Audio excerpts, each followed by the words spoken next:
and get started. Our next session is something a little different. After two wonderful presentations teeing this up, as we know, plant collections at Botanic Gardens are near and dear to our hearts and core to our gardens, and becoming increasingly important for conservation and preservation of our plant material. And Sally's shared some more information about how to go about it, what's most useful for researchers, and what Botanic Gardens can do. So that brings us to how do we augment our collections? How have they been developed in the past, and how do we build on them in the future? So botanical gardens, as we've discussed, have been built by plant collectors. We stand on top of shoulders. I should mention that I personally stand on top of the shoulders of giants who take images when they go on wild collecting trips, and I have decided to appropriate just a few to stick into these intros, and so I thank you in advance if you recognize a few of your pictures from Facebook or elsewhere to introduce this. Greg Page and others. Today's curators, as I mentioned, so we continue this legacy of expeditions collecting from the wild, from both high mountain elevations, and we're going to be looking at different perspectives. High elevations, lowlands, grasslands, both regionally and collecting in other countries. This process is some of the most exciting work that many curators have within their profession, but it is not for the faint of heart. There are all sorts of challenges: remote locations, which you're going collecting, transportation problems, strenuous hiking, I like that one, brutal conditions, and hazards, biohazards of all sorts. Didn't actually have any images, but I understand sometimes there can be humans who you encounter who may be resistant to you collecting and may influence one way or another to share that, perhaps at gunpoint or in other means. I have heard rumors. Not surprisingly, a picture was not taken at that time. Some of the most rewarding work, though, is in conserving plants and conserving species, building our collections and developing the lifelong bonds that come from working with a team of collaborators, contributing to something bigger and experiencing some of the most beautiful places on Earth. So, have I piqued your interest? Are you interested in getting involved? We hope so. We've brought together a panel of with diverse experiences in domestic and international collecting. I'd like to take a moment to introduce them briefly. Andrew Bunting manages the curation and collections development at the Chicago Botanic Garden, at least for another month. Just saying, you might want to check with him on that one. He is moving to Atlanta Botanical Garden, and will take the helm there for horticulture and collections. Very excited for you. And that includes back at Chicago. It includes a 10-year plant expedition plan. In the last 2 years, the garden has conducted trips to the Republic of Georgia and Azerbaijan. Well, that's close enough. And he has collection experience in China, Taiwan, and Vietnam. Holly Forbes, I'm not doing this in the order that they're sitting in, my apology, but I'm just going to read through this, bear with me, is the curator of the University of California Botanical Garden at Berkeley, where she has been on staff since 1988. She earned a BA from UC Santa Barbara and received the 2011 Star Award from the Center for Plant Conservation. She has collected extensively in California and Mexico. Douglas Justice is UBC Botanical Garden Associate Director and Curator of Collections. And he is the author of, this is a little foreshadowing for the afternoon, of the Vancouver Trees app. He is also involved with public and industry outreach and teaches horticulture and plant ID courses. He trained at Masset Nurseries and has worked as a gardener in Vancouver and at Windsor Great Park in England. Douglas is a founding member and past president of the Native Plant Society of British Columbia, founding member of the North American branch of the Maple Society. And Douglas holds a bachelor's in horticulture and a master's in botany from here at UBC. And finally, Catherine Cat, who I know her as, Meholic, is curatorial graduate student at the University of Delaware. She was formerly the plant recorder and assistant curator at Mount Cuba Center. And her passion for native plants and early plant collectors, it has inspired her to pursue plant collecting as part of her curatorial work. So with those intros, we have asked our panelists to each in turn share with you, to kick things off, share with you how they first got started in plant collecting. And we're going to start with Douglas.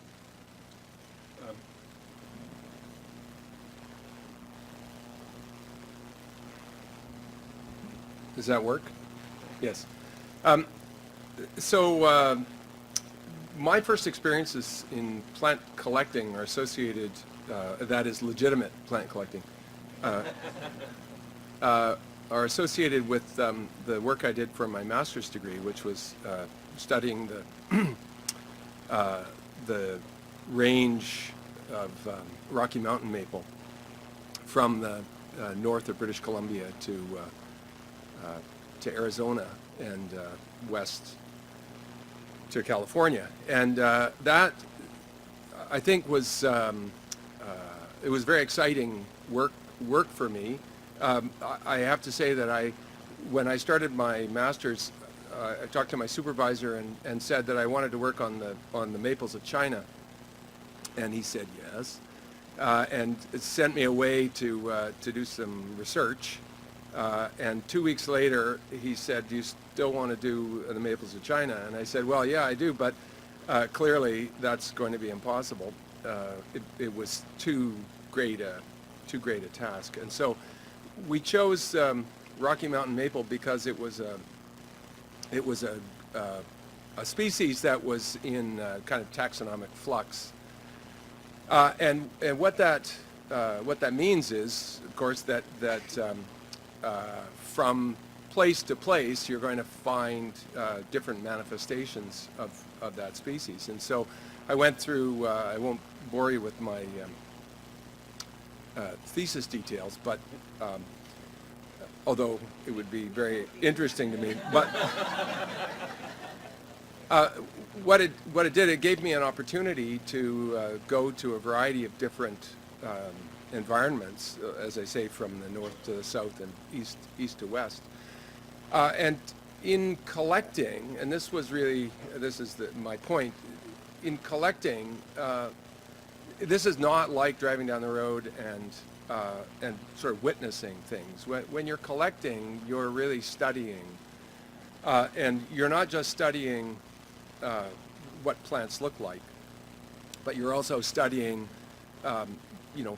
how do these plants differ in the way that you're pressing them in a herbarium press, and if you're taking cyanwood to bring back, what does that look like, and what does it feel like, what do the buds look like. And it actually, there's so many things about that collecting trip, which was really only, I think, 18 days long. It was a ridiculous collecting trip to go, I think, 8,000 kilometers and do all that collecting. But it really, I think, reinforced for me the the value of being in the field, and being in the field in so many different environments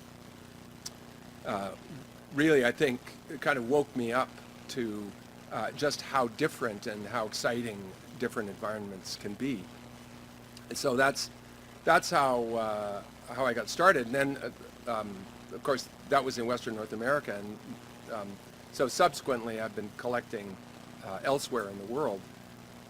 But I do go back to that, and I have very much that really kind of informed how I collect and how I look at plants in the world.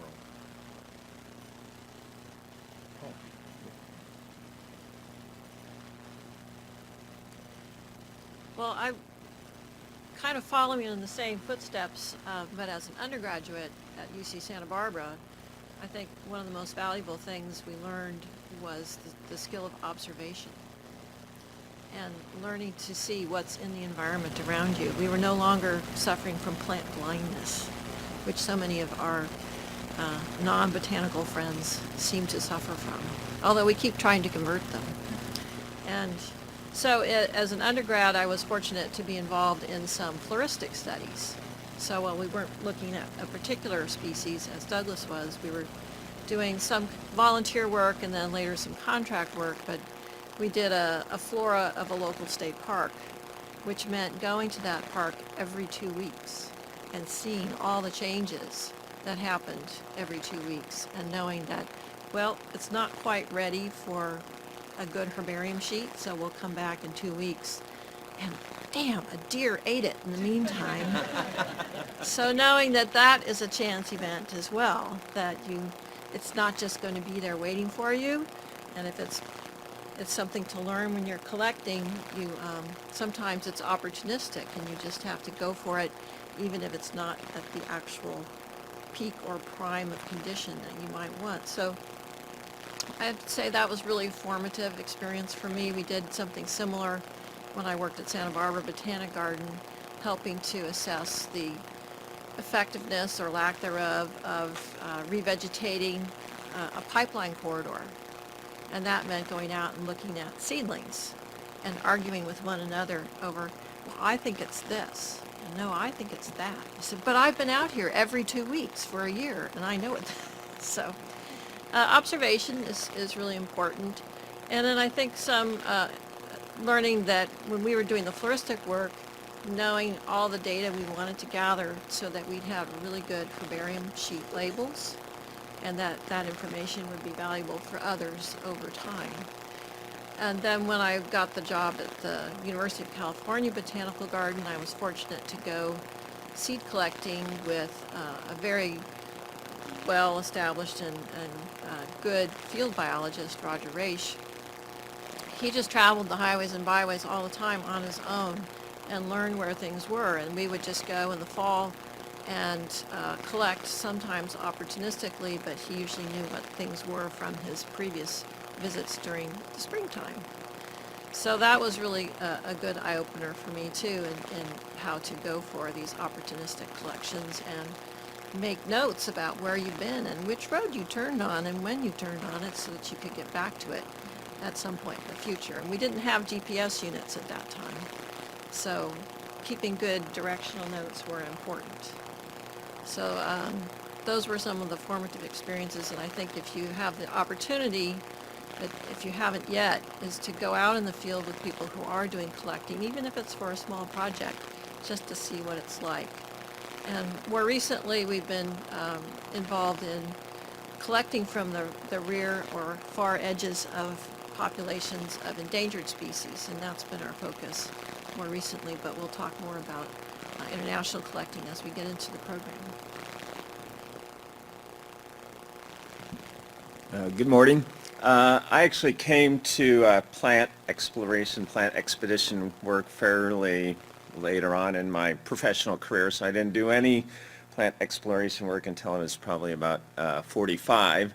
And prior to Chicago Botanic Garden, I was at the Scott Arboretum at Swarthmore College for about 27 years, and while we had extensive ex situ collections both of cultivars and wild collected species, it wasn't really part of our mission to do expedition wild collecting work. So in 2010, I applied to the Chanticleer Scholarship and got financial support, and about the same time was asked to go on an expedition with Bill McNamara from Quarry Hill Botanic Garden to Sichuan, China. I went with Andy Hill, who's here at the UBC Botanic Garden, and a couple others. So that was my first kind of entree into expedition work. And then after that, just kind of, I think by chance, I was asked by Dan Hinckley, who I had followed his expedition work and was really, enthralled and excited, and his work had piqued my interest for decades, literally. He asked me to go on a trip to Taiwan. And I think once, and we can talk about this more later, some of these collecting groups are a bit cliquish, so it's a bit hard to kind of break your way into them. So, after Taiwan was first, I was wondering if I'd be asked back again, and then subsequently we went to Vietnam, and then we went back to China, to Hubei, and then once I got to the Chicago Botanic Garden, one of my first charges there was to kind of resurrect our plant expedition program. So in 3.5 years with Boyce Tankersley, who's at CBG, we've done work in the Caucasus, we've done a lot of domestic work. Boyce is about to go to Uzbekistan to meet with 5 other of the stands to work on a potential new international collaboration. So as they say, it's never too late to start. So my experience with wild collecting started when I was at Mount Cuba Center, and I didn't know that it was even something that people did. And the director at the time, Rick Lewandowski, who many of you know is very enthusiastic about wild collecting, pulled us interns aside one day and was regaling us with some beers over, how exciting wild collecting was. And in plant records, I was exposed to all of the data that comes back from these wild collecting trips. And through just some personal research into John Bartram and his correspondence with Peter Collinson, it really piqued my interest, and I realized how important historically wild collecting was. And then at Mount Cuba, seeing just in the present day how it's still a very important and vital role of botanic gardens. So after that, I told everyone I could that I wanted to go wild collecting, and I teamed up on any wild collecting project I could. So updating our wild collection data forms with the state botanist, volunteering for any type of clipboard holding, or any type of data revision that I possibly could, making sure I'm hiking, and of course telling everyone that I wanted to wild collect. So my boss, Amy Highland, was really, really wonderful, and she vouched for me time and time again, and she told everybody that, her plant recorder in the basement wanted to get out in the field. And yeah, so thankfully, Matt Labdell at the Morton Arboretum was putting together a Quercus ovotherpensis trip, and I got to go hold a clipboard. So that was 3 trips ago, and then through other experiences as an intern at the Pali Hill Arboretum, and of course telling them that I wanted to go wild collecting, they have both financially supported me and invited me along to other trips. So I got to go to North and South Carolina last year, and the year before that it was Kentucky for Stewardia ovata, which is a predominant collection at Pali Hill. So I got into it by other people vouching for me, through mentorships and people really caring about my interests, and then I think just through sheer doggedness that I want in, please let me in. So I hope to continue efforts wild collecting, and currently my thesis is preventing me from accompanying other trips, but where I live, I'm working on a flora of the property and working with Mount Cuba Center to, I have permission to collect whatever I want. So I get to go out about once a month with them, work on my taxa list, and help them collect and walk my dogs at the same time. So it's a pretty wonderful gig. That's excellent. Thank you so much to each of you. Thought that that might be useful for those of you wondering how does one get into this. And as you can hear, there are many paths, many roads. If you have an interest, what might be some ways to start in with plant collecting. So at this point, wanted to pause for another live poll. So if you would like to get your smartphones out again, this question is going to have a little different twist to it for your answers. So we're asking you to let us know what countries, states, regions you've collected in. And I've made it pretty generous, so if you've collected multiple countries or states or regions, I think you might have multiple choices. Or you can go ahead and just put in the word, because we're creating a word cloud with it, a Wordle. And I've also let you repeat, so you have multiple opportunities. There's your first go at it, and if you're not done yet and you're really wanting to add some more, you can come in again and add more. So those of you who are in the online audience, please add to this, and we'll see. It should be fun. I'm hoping it's going to be fun. And I will set up the results, and then we're going to then start. I've got some questions that I'm going to pose to our panelists. In fact, I'll pose the first question, so you're not waiting for me to do the tech thing. The first question that I had for the panelists is, thinking about it then, what would you say are some of the most important attributes to be successful in plant collecting, to be a successful plant collector today? And some of the things that you've mentioned, certainly making it known that you want to be a plant collector and you'd like to go collecting was something that, Kat, you mentioned. What are some other thoughts? Feel free to share, whether it's sense of adventure, interest in different cultures. I would say you obviously have to be somewhat passionate about the subject matter, but I'd say most importantly you have to have kind of a good work ethic, because most collecting trips, whether they're a 3-day domestic trip or a month-long international expedition, it's a lot of work, and it's a lot of tedious work. So if you like mushing, fleshy, cornous fruits, then this might be for you. That's what cat's for. You have to be willing to do a lot of different jobs, whether it's taking data, taking pictures, helping prepare meals, drive, whatever the case might be. And then a lot of them, especially the foreign trips, you run into a lot of unknown things, whether it's, lice and suspect hotels, or snakes, or spiders, or a lot of our domestic trips. I think almost every domestic trip I go on nowadays to the southeast, getting an extensive case of chiggers is part of it. If you've never had chiggers before, it's worse than almost anything you've ever could imagine. So yeah, I would say flexibility and just kind of definitely going with the flow. Well, I think,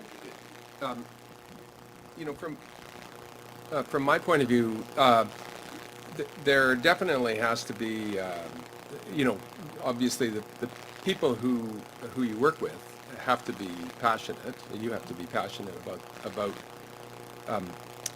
that kind of work, travel and collecting. But there has to be a really good reason for collecting what you're collecting, and I think that can be tremendously motivating.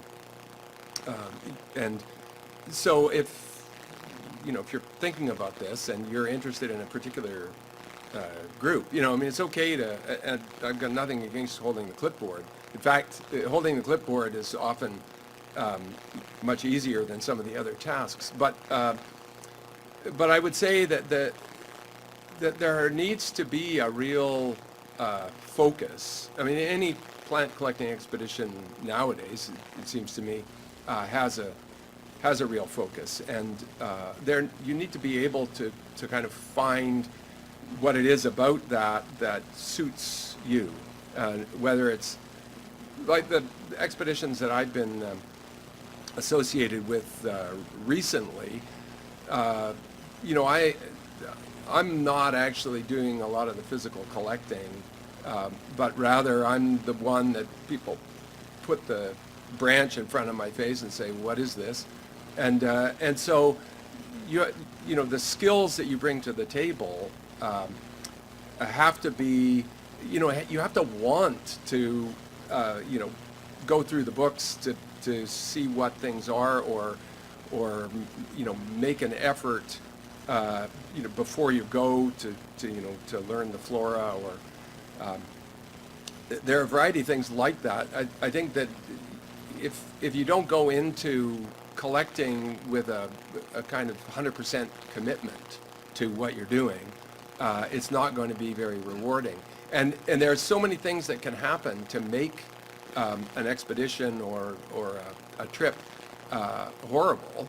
You know, like you can have a flat tire, or you can have meetings with people that you don't really want to have meetings with, who belong to organizations that you could care less about, and you know, or you know, I mean, if you just imagine being somewhere not being the owner of the agenda, that's part of it as well. And so you have to be able to put up with a lot of, you know, not just the leeches or the jiggers or the, you know, all of that, but there's a lot of kind of mental, do I really, you know, is this important enough that I want to put up with this crap? And it happens. It happens a lot. Oh. It's more fun than he's making it sound.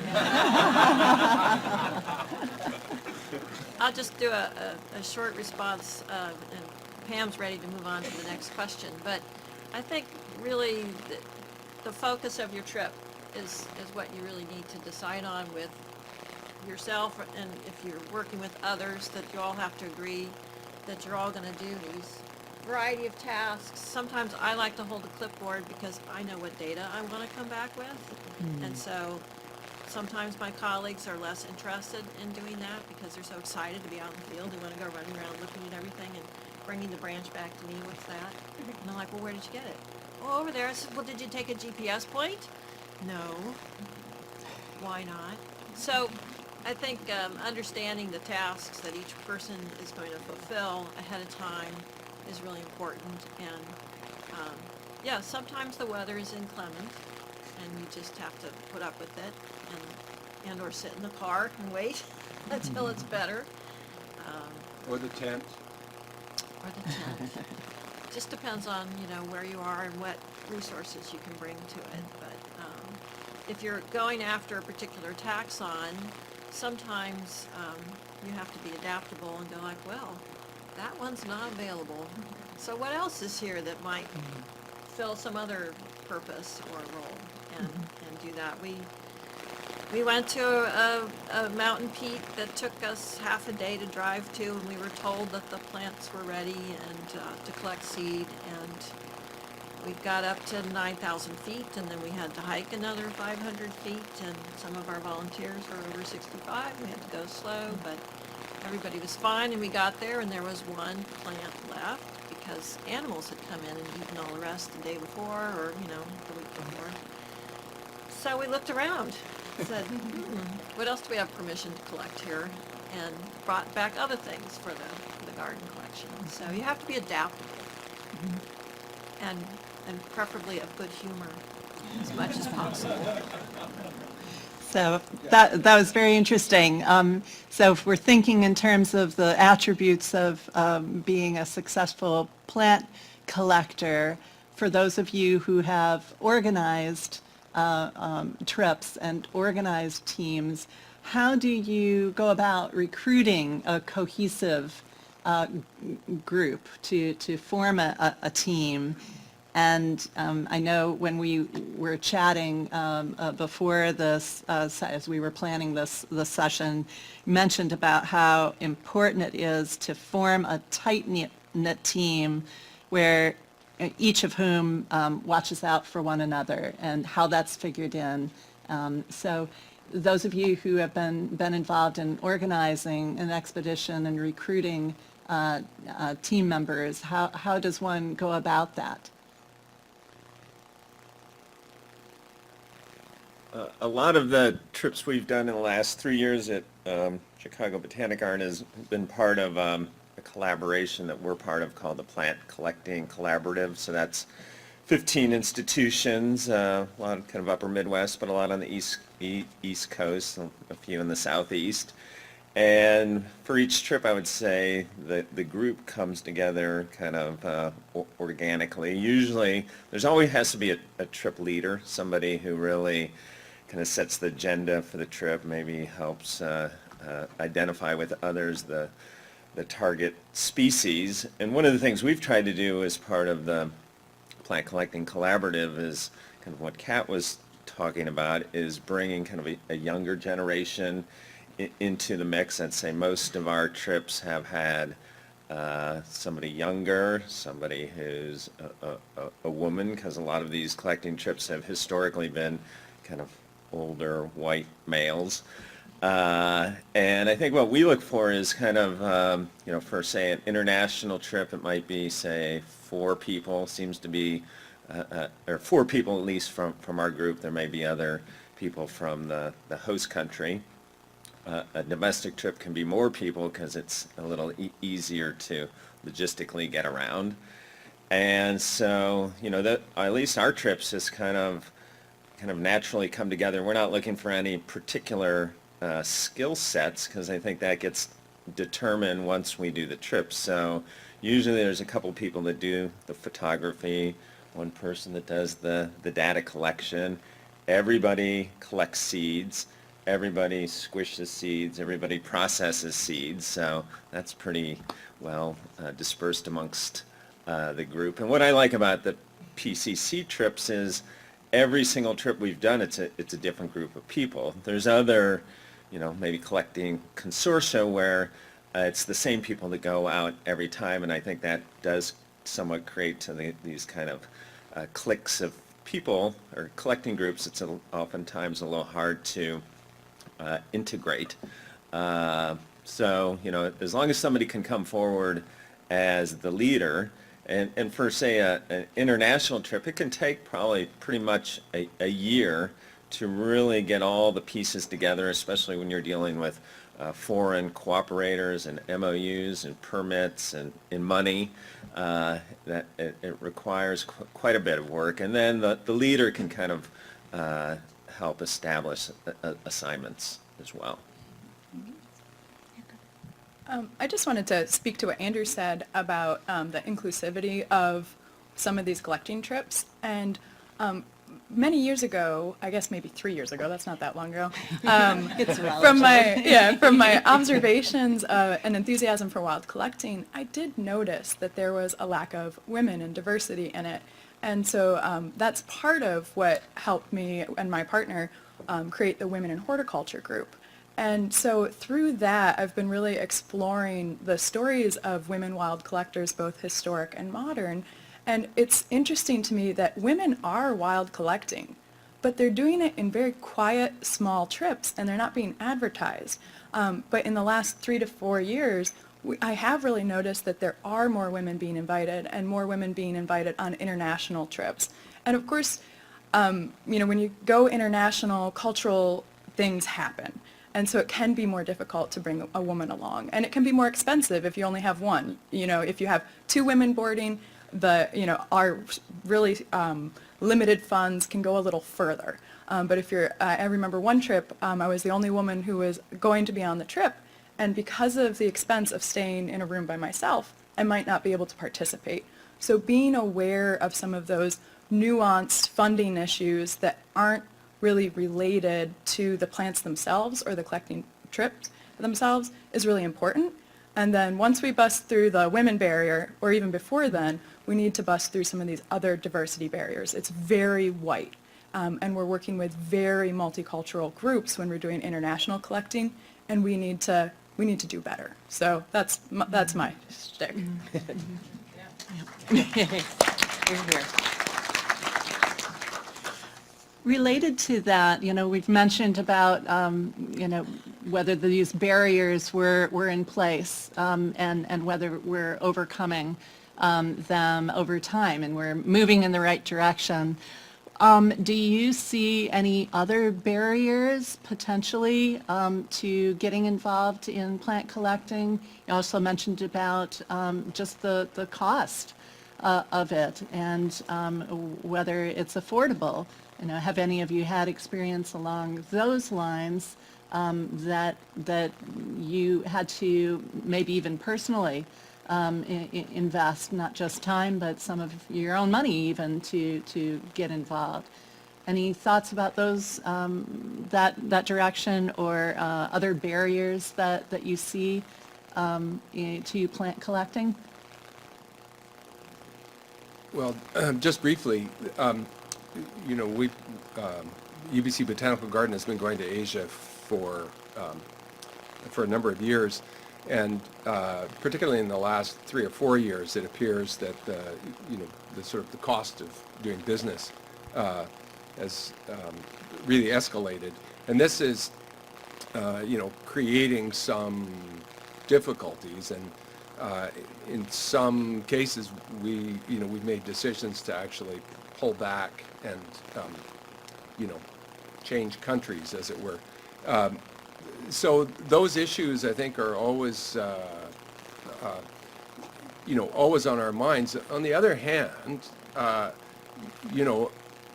we've been, I think, taking advantage of the low prices in developing countries for a long time, and we shouldn't be surprised that people are now seeing Western countries in particular as ready sources of money.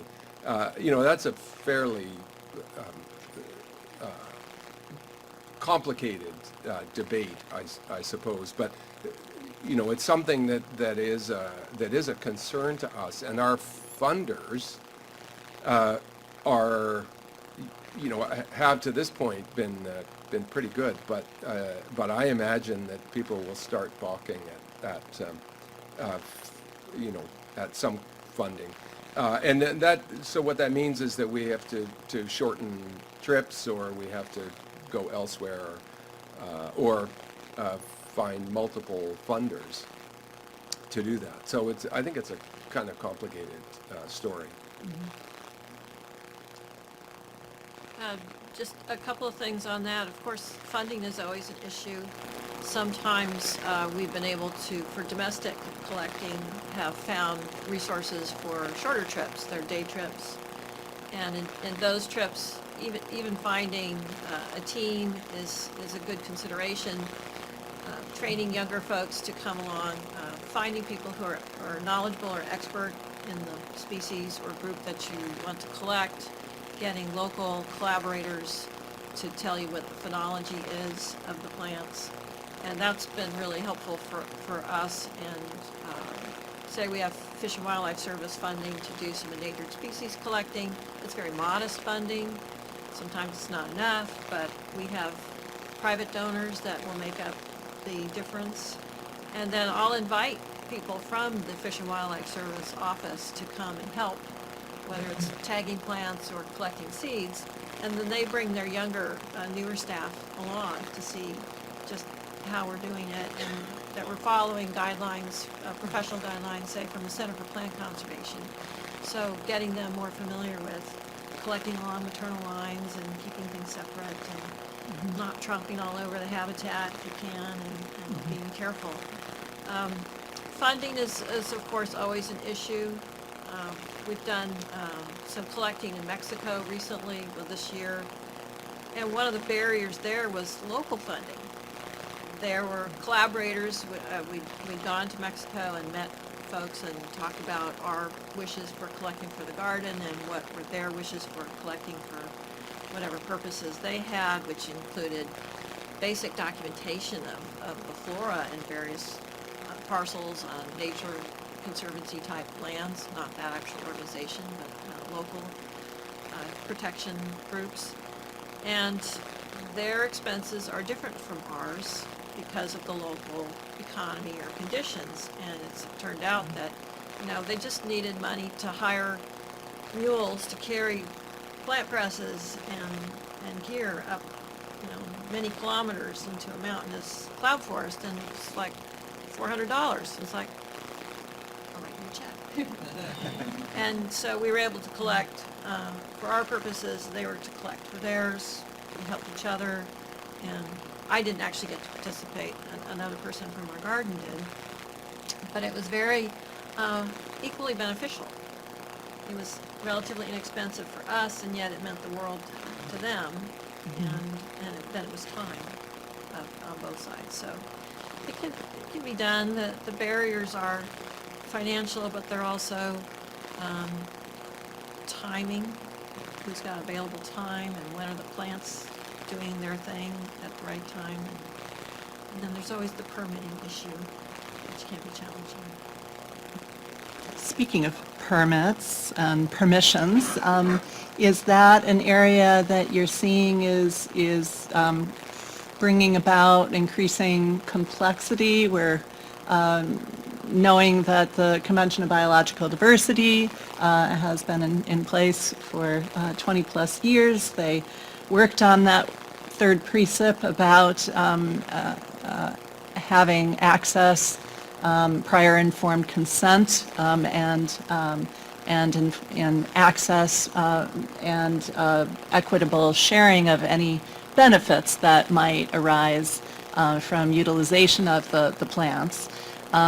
Has that been something that you're seeing as different countries grapple with what that means to them, and putting systems in place, some of which, as Sally mentioned, non-science politicians got involved, thinking that there might be great wealth, as we all know how wealthy we are, as plant collectors and in plants, versus then when they swing back, and for instance Brazil, in addressing their changes in policies.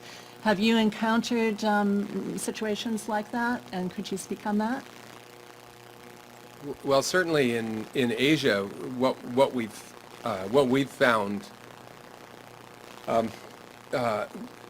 is that working with institutions kind of makes the permitting easier to some degree. But even working with institutions, and China would be a good example of this.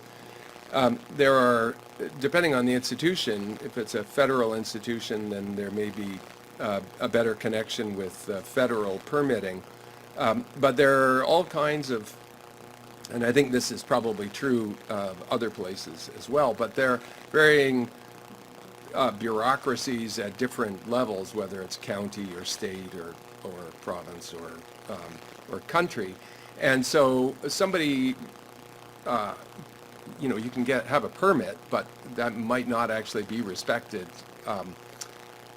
by the next authority up, and that's a concern. Obviously, I think we haven't run into those problems an awful lot, but I think that those are things that people need to look out for, and I think you just need to do your homework before going, and you can't just trust the person who's facilitating the trip on the other side of the email. I think you have to do more. Your due diligence is very important in that respect, to understand the permitting. The difference between what happens in an American expedition and a Canadian expedition, or any other country that's actually signed the convention. I think this is, I mean, it's a very interesting situation politically in the U.S. from my point of view. I mean, I know that a lot of institutions are following the letter of the CBD, whereas there are lots of private collectors who are not. And so a lot of the material that we have in the botanical garden here, for example, that was collected under permit, we're constrained as to what we can do with those things, where private collectors have essentially the same material that's in commerce, and it's in commerce on both sides of the border. So it really does kind of muddy the waters a lot. And I think, I have no idea. I can't predict whether the U.S. is going to sign anything these days. But no, but that's my point. Is that I think that this is, we have to be very careful where we go, and I think that it is probably sensible for institutions to follow the guidelines of the CBD, even though the U.S. is not a signatory. So. I would say, due diligence and a lot, as much upfront work as you can do as possible will create a great relationship with your foreign collaborators. So Boyce and I, we have a colleague, Tatiana Sholkina, and she was a famous botanist at Missouri Botanical Garden for years, and then she retired to the Chicago area, and she was born in Russia, and she really helped us establish kind of our first entree into the Caucasus. So she set up this meeting for us in Tbilisi, Georgia, where she brought together heads of the Institutes of Botany of Armenia, Republic of Georgia, and Azerbaijan. And even though those representatives of all those countries didn't seem real happy being in the same room together, she was there.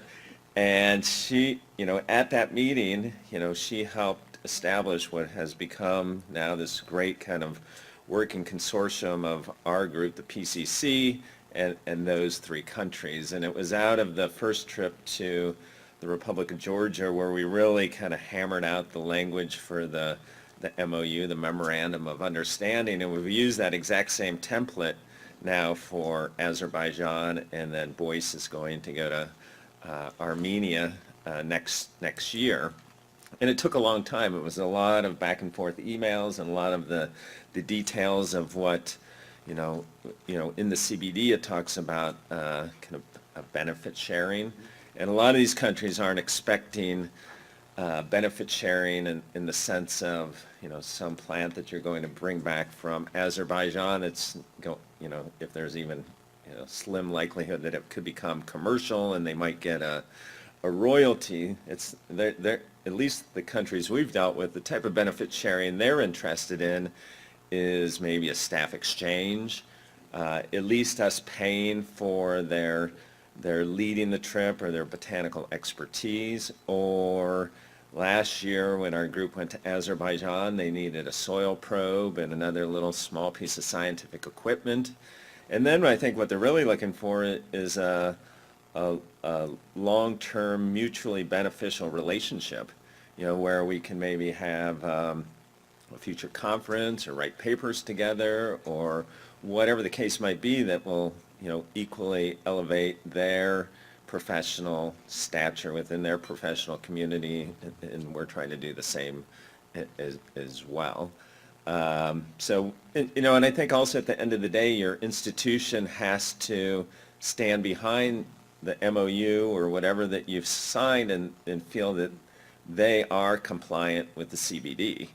And the CBD, I think, will always be gray enough that, it's at the end of the day, your institution needs to decide that are those pieces of papers in front of you, whether they're permits or MOUs or whatever the case might be, are those, do they feel like those are strong enough to, represent your host institution well, but also represent the best interests of your, in most cases, foreign cooperators? Just one more thing about, along those lines, yes, there are if you're talking about international collecting, say you are in Mexico and your colleague has a permit to collect anything anywhere, a Mexican national as an example, that doesn't mean you can. And you have to be culturally sensitive to, say, community-owned lands, like ejidos, and they're like, you may have a piece of paper from some federal official, but this is our community land, and you need our permission to access it and our permission to collect. And so you need to build in research into what might be required at a local level for cultural reasons, and perhaps how much time ahead you might have to work on that. And we did, just on a sightseeing trip, run into a community that didn't want us to pass through because they were having a dispute with another local community over who was able to give access permission to go through this area. And they didn't want money. That wasn't the point. So there was a lot of back and forth discussion, and finally the senior community member agreed that we could move forward through this band of machete-wielding, although embarrassed to do so. They looked very embarrassed to have these things. That was for show. Finally agreed that we could go through if we took one of the young men with us. And he actually was a trained architect, but he had to come back and participate in the community political dissatisfaction. And once he spent, half an hour watching us look at palms very excitedly, he got bored and left. But we were informed at that time that if we wanted to come through again, that we would have to actually physically show up a week ahead of time and request permission, which that's not always that feasible. So keep in mind that as Doug said, there could be a local issue even if somebody else has said you have to go ahead. Be careful. Sensitive. Very good. So I'd like to shift our focus just a little bit and ask one more question, and then it's going to be your turn. And we've allowed plenty of time for you to have this opportunity to ask questions of our panelists. So those of you who are viewing online, please use that opportunity to email the question, and we will pose it to our panelists. So while you're thinking of your good questions and getting them lined up, I'll ask one more. We know that it's hard to know who's collecting what, where, what taxa, where are they collecting it, and what are ways that you think we might be able to improve communications to maximize these opportunities that present themselves and to avoid collecting a species to death? Thoughts? Oh, yeah. Well, yeah, I mean, there are a couple of things in Asia that come to mind. The best laid plans, we found this, those of you who are going to tour the botanical garden later may have an opportunity to see a tree called the Brettschneider. And that Brettschneider is it's an interesting tree, and we did run into one in Vietnam a couple of years ago on a spring trip, and it was in flower and it was spectacular, and so we sort of left instructions. It would be really good to if somebody could collect seed from that. And the instructions were with our institutional partner in Vietnam. Well, I think sort of word got out or whatever, and we subsequently learned that this particular tree, and you have to understand that this is a not critically endangered, but a threatened tree all over Southeast Asia.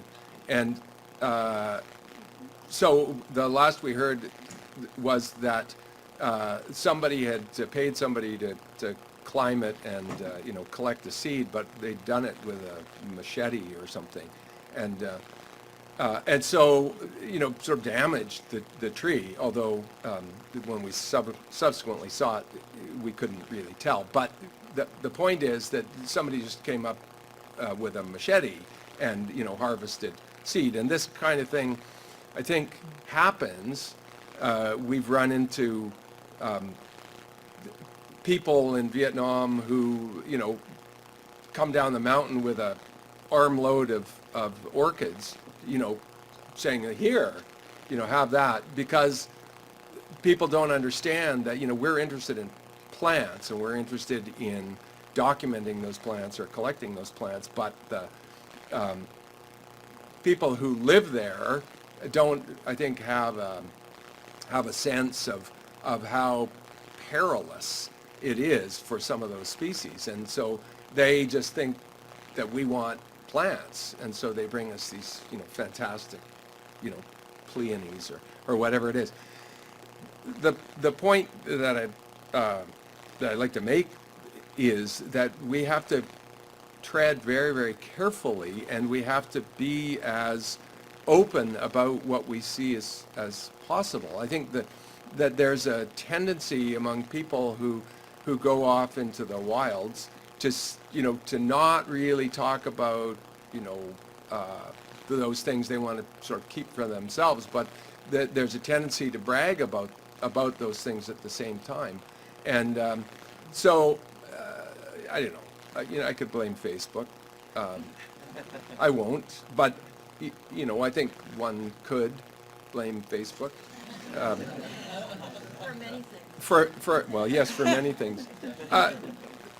But the point is that I think talking about it, that is having this community, I think, is mostly responsible people, and I think that we do need to talk about those things so that people understand, so that everybody understands everybody else's experience in the field. I might be wrong. I mean, that might be actually a very common plant, just maybe a county over. It might be, but I doubt it. And so we need to talk as professionals about those things that everybody wants, but at the same time, we have to be really vigilant about explaining to everybody how precarious some of those plants, the existence of some of those plants is. So. And to paraphrase just a little bit, is if you're collecting something or in a region where there are rare plants, and let's face it, they're almost everywhere, is to be conscious of a possibility of creating an economic incentive for a local community to harvest that plant because you've shown an interest.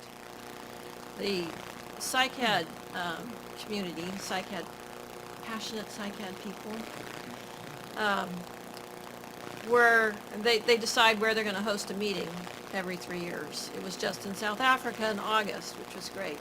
Previous to that, there was a suggestion that it be held at a Southeast Asian country. And I won't identify that country, but the person who wanted to host it there was asked, well, will having our meeting in that country further the conservation message for this cycads in that country? And the response was, well, actually, no. If anything, if we show an interest, they'll probably get wiped out.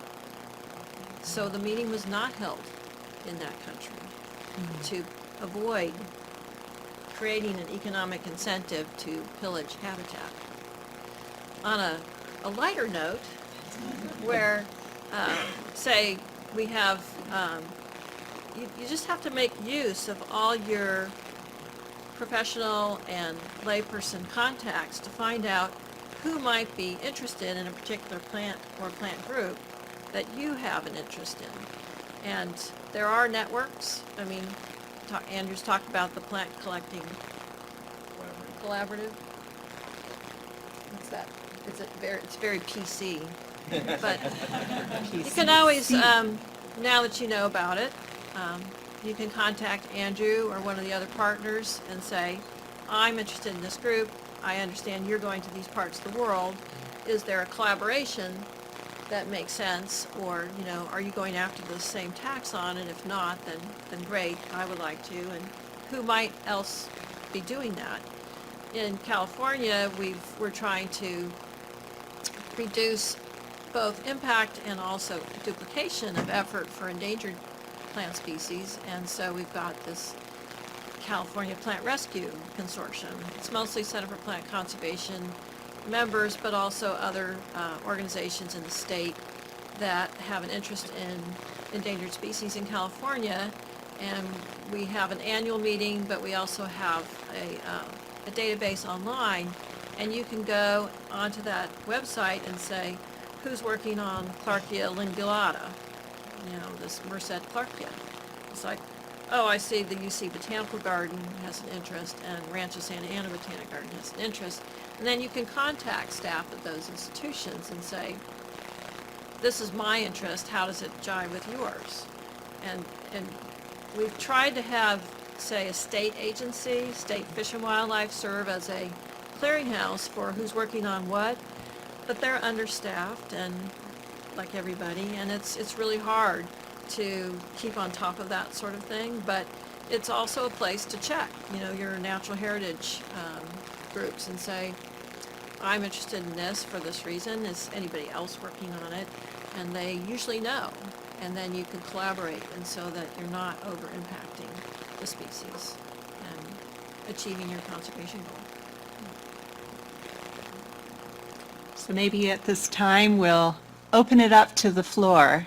And Cindy Newlander, who has been doing a great job on being the microphone runner, will find you, and please go ahead and share your question or comment.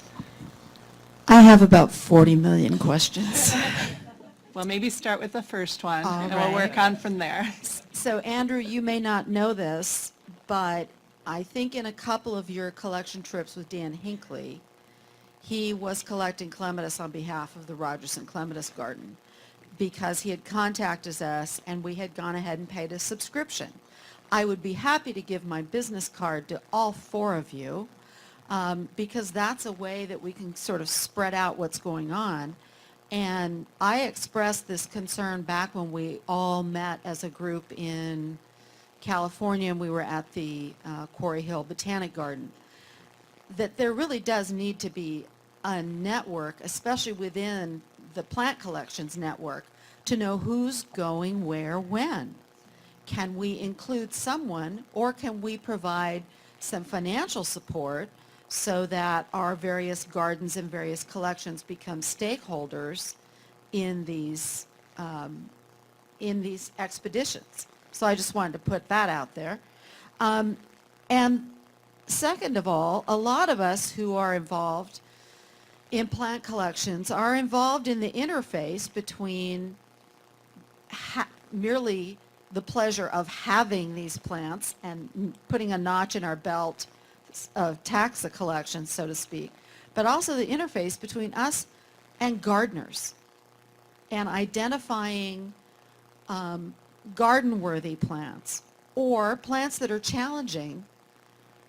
What can we learn about the plant communities around a particular taxon that we want to study, and the soil profile of those plants? And I'm just wondering, do any of you ever collect dirt? Please, go ahead. Once for a specific species of orchid in lower Delaware. Yeah, we collected soils then. Yeah. We don't collect soils, although Boyce brought in a sample from, where was that? Republic of Georgia of Arbutus. Right, so that requires a whole nother level of permits, although when we do our collecting data, we try to capture as much as we know about the soils. We also try to collect information on all the or the species that are growing around that species that you're collecting. I did know about your contribution, thank you. I think that was our Hubei trip. I do feel like we would all greatly benefit from an entity, maybe like APGA, that could provide a hub for all these trips that are going on, because there's PCC, there's NACPAC, a lot of institutions like Atlanta Botanic Garden is doing work in Southeast Asia, University of California, Berkeley are doing work in California, people are doing work all over the United States and all over the world, and I think there has been probably some duplication of effort where there was a couple trips to Kentucky about almost like exactly the same time. So I don't know who should do that or how that would be coordinated.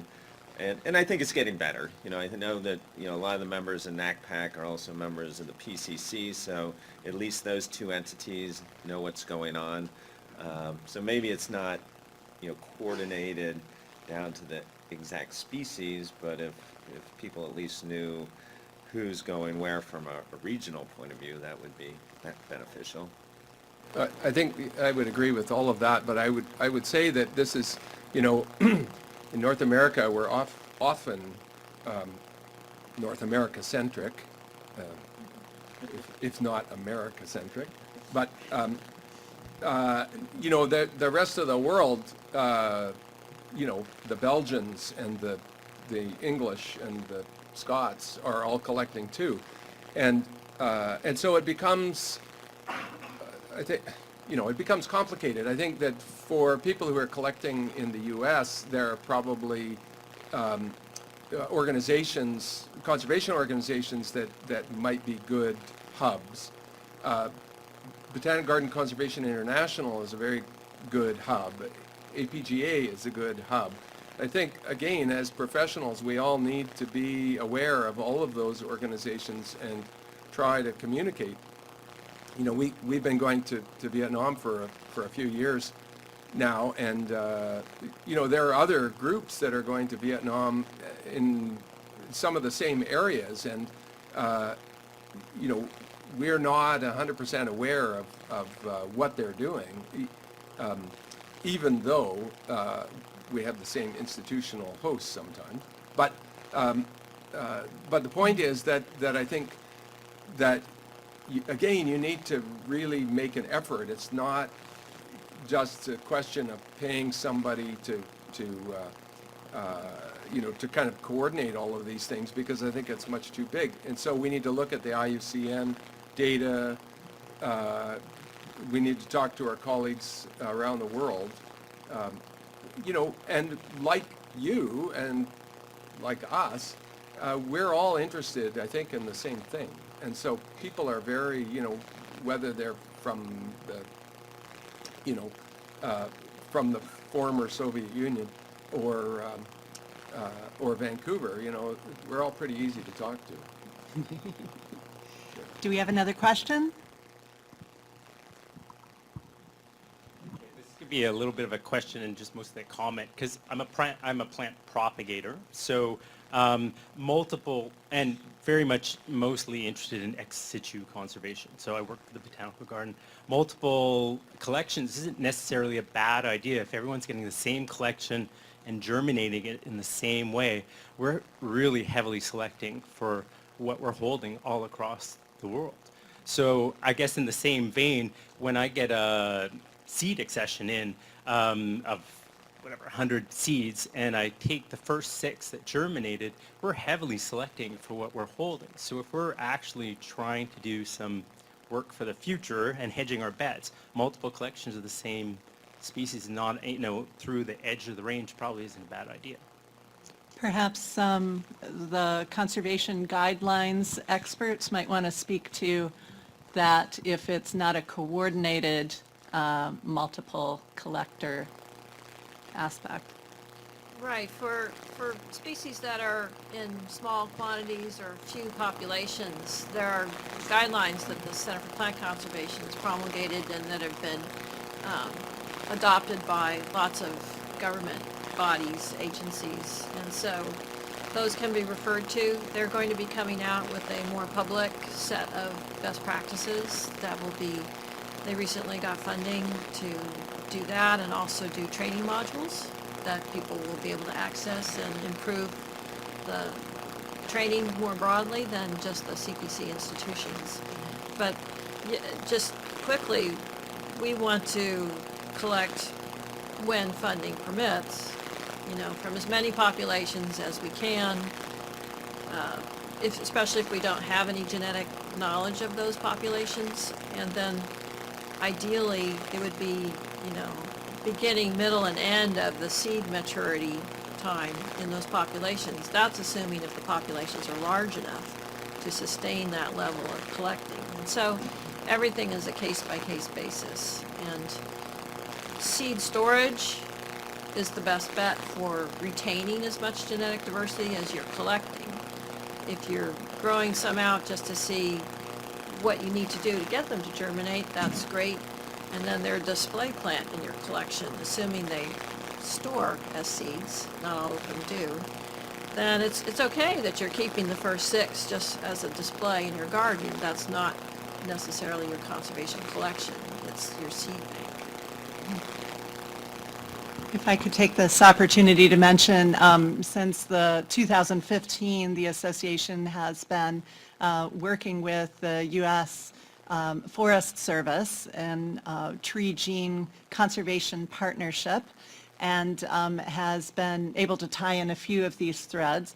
One, a North American-centric promo right at the moment, as far as the focus, with it being funds from the U.S. Forest Service, and also collaboration, because that is key. But we have just opened up a new round for funding, and the proposals are due the end of November.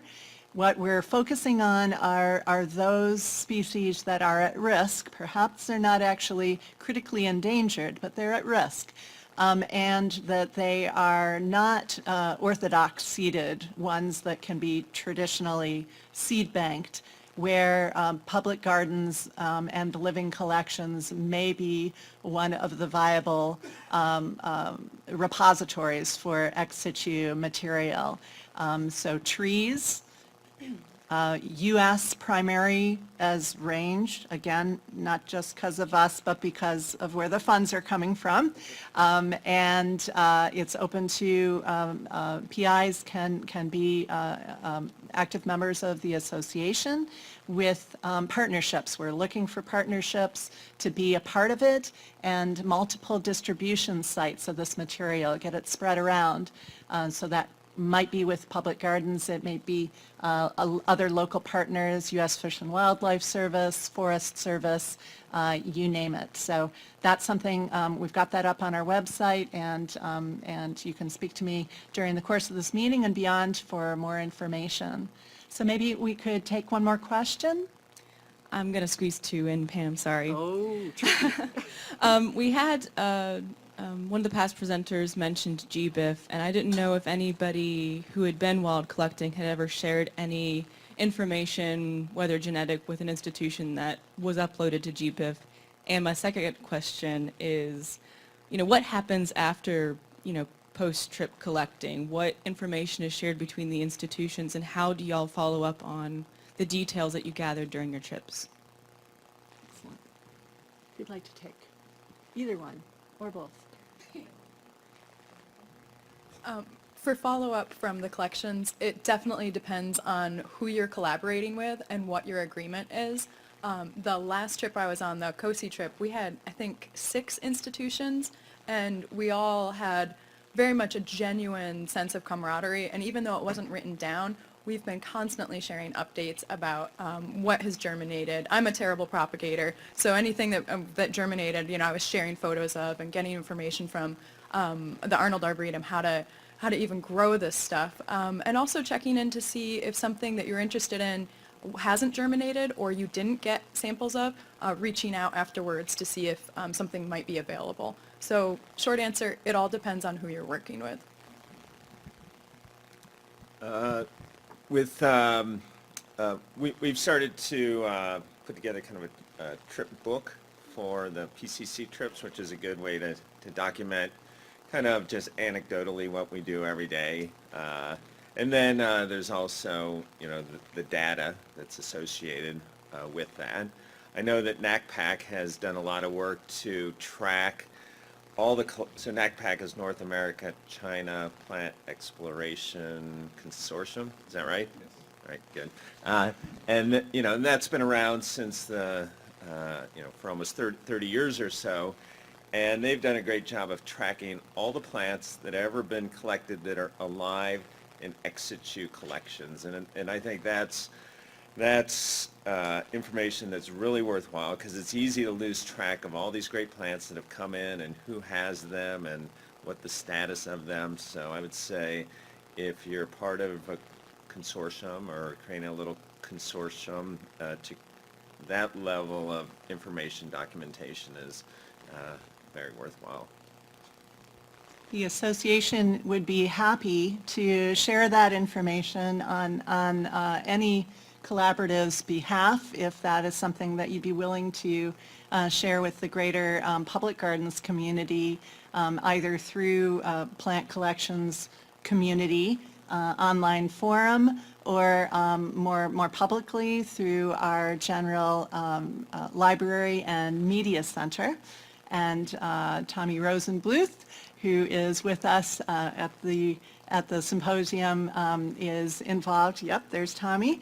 Is perfectly would be thrilled to have any more resources that you would like to see added, and drawing attention to it. If you also want to write a little news item that you would be sharing institutionally, if that's something that we could also piggyback on and share more broadly, if that would help towards communications, we'd be very happy to do so.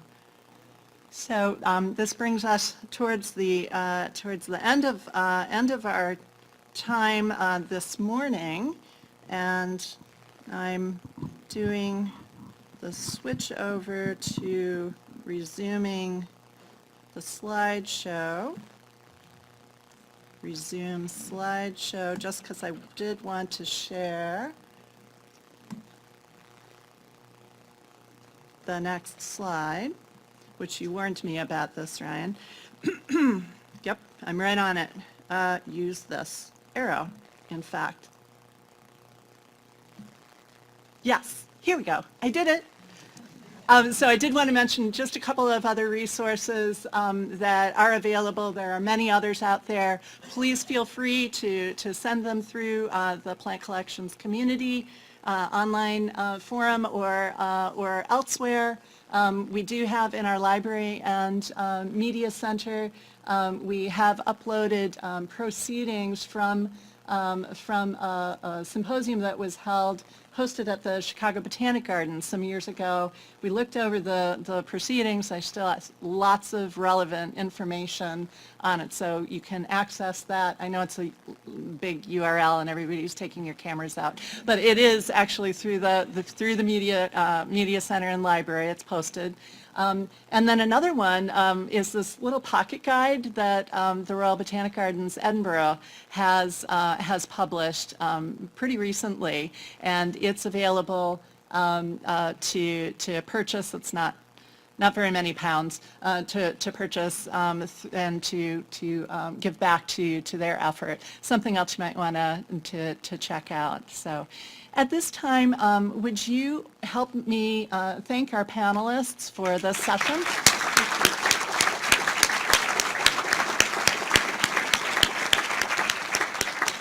Thank you all. And And I'm going to turn it over to Ben Storms, who is going to tell you a little bit more about the afternoon. But first, I just wanted to thank everybody who has joined us online, our online audience. For this live streaming, please let us know how it went and if this was something that you would like to see in the future. And we will bid you good day and turn over to the in-person events for the remainder of our day at UBC. Thank you.